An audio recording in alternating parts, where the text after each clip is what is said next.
Hi, I'm Jim Herbert, I'm Christiana Herbert. and together we run a business called Emerging into Joy, where we teach empowerment workshops and run storytelling events.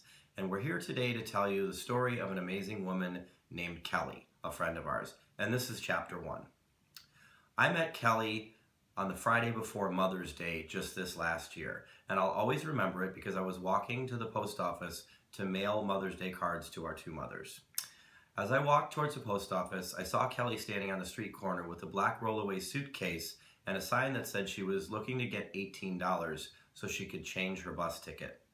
I walked past her and went into the post office, and as I was standing in line at the post office, I could not get out of my mind that I was supposed to go back and do something. There was something different about Kelly. There was a certain vibration that resonated with me that said, something is special about this woman. And sure enough, when I left the post office, she was still there.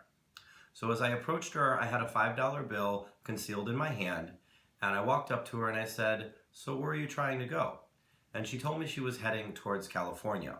When I asked her why she was heading towards California, she said it was because she had some family members there that she hadn't seen for many years she was hoping to seek out that might be able to help her. I asked her what kind of family members, and she said that she had 5 brothers and sisters there that she hadn't seen for many years. They were all taken out of the same home between the ages of 10 and 18 because their parents were alcoholics and abusive. Well, sure enough, at that information, I put the $5 bill back in my pocket and took out a $20 bill. I handed it to Kelly along with my business card with my email address on it and said, "Do me a favor. When you get there, just shoot me an email and let me know that you got there safely." So sure enough, about 2 days later, I got an email from Kelly, and she told me that the bus ticket that she had was an expiring ticket. It was not changeable like she thought it was, and she wasn't able to change her ticket. She then asked me where she could meet me so she could give me my money back. So we refused to take the money back. Jim told her to keep it, and our dialogue grew. First, it started with a few emails, and then eventually we discovered that she had a phone, and she had some small government-issued phone, and she was able to text fairly affordably. And so we started texting Kelly, and a relationship began to grow from that. And she said that what she wanted more than anything else was friends, encouragement, and she didn't ask for anything more than that. So we texted, and we texted her encouraging things. And eventually there was a lunch with me and a dinner with Jim, and she walked away from those encounters and said that she felt like she could do anything. Like she believed in herself again. Which was the most gratifying thing to hear, because that's really all you want when you're talking with anybody you consider a friend, is for them to come away from that encounter feeling really good about themselves. Well, a month or two into this sort of conversations, Kelly had an idea. She had come up with a room that she could rent, and this would keep her off the streets. And she needed to save some money.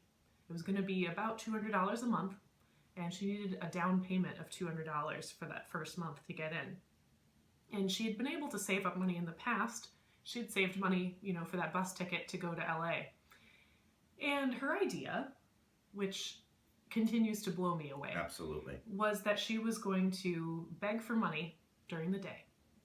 Then she would meet one of us at our place of work, hand us the cash that she had worked so hard on, taking only a few dollars for herself, and then spend the entire night sleeping on the CTA, because train fare is only $2, $3. And the rest of the money she wanted us to keep and save for her, because she didn't trust herself to not necessarily spend it on a sandwich or spend it on a room at a hostel. But she wanted to know if we were willing to act as her personal bank account, because she trusted us that much. I couldn't accept that. I really couldn't accept that somebody was asking me to do something like that when, a few dollars means relatively little in my world, and I'm so privileged that I don't have to think that way. So I looked at Jim, And I said, you know what we're going to do? Let's just get $200. Let's get her that room and let's get her to a safe place that's stable and a place where she can keep her stuff. And let's just do it. Let's just take the $200 out of our own money. We'll give it to her as a loan, so it's not charity, so she won't refuse it.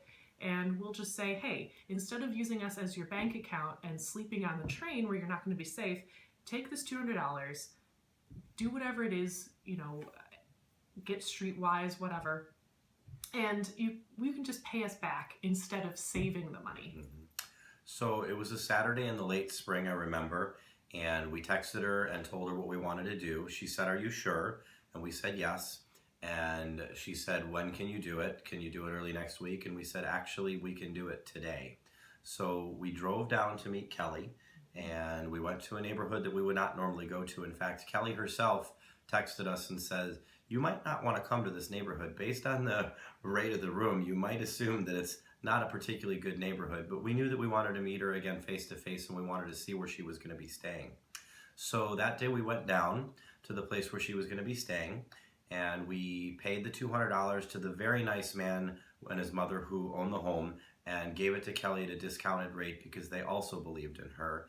And when he handed her the set of keys, she began to cry. And she said it was the first time she had a place to call home in over a year. Well, over the next month, we developed more conversation. Kelly stopped begging in the streets, and she started selling Streetwise. Mm-hmm. And she would text us and meet with us and get sales advice and get salesmanship advice. And she would text us about what kind of day she was having. And she even texted us super excited when she had her best day ever, when she made $25. And shortly after that, she disappeared.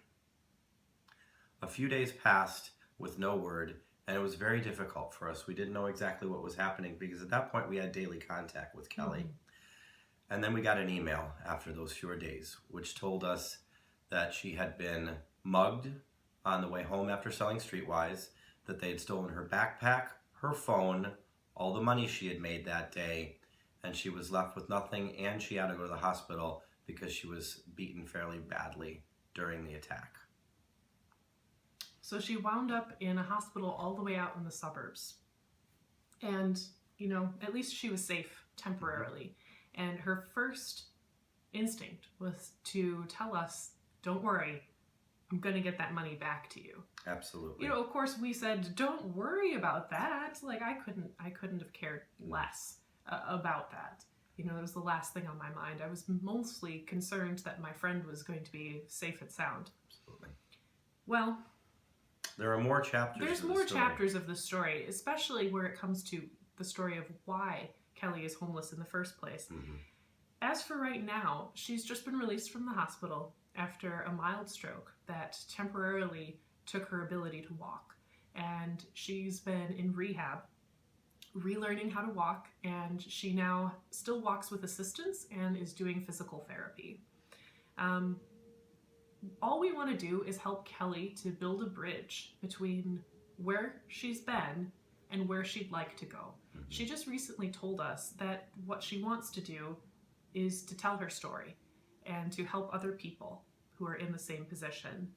And in her words, she wants nothing more than to draw on her experiences to rebuild her life and help others to be inspired to change their lives as well. And she has a story that's way too important for us not to tell it. And Kelly thanks us for how much we help her, and she tells us how much we inspire her. And really, it's the other way around. Kelly has taught us so much, and she has certainly inspired us. So please continue to listen on as we tell more of this story. And whatever you can do to help her out, go to the GoFundMe page and give whatever you can. A mere $10 a day keeps Kelly off the streets for one day and provides a small meal for her. We can't wait to tell you more of this story. Thank you so much. Thank you so much.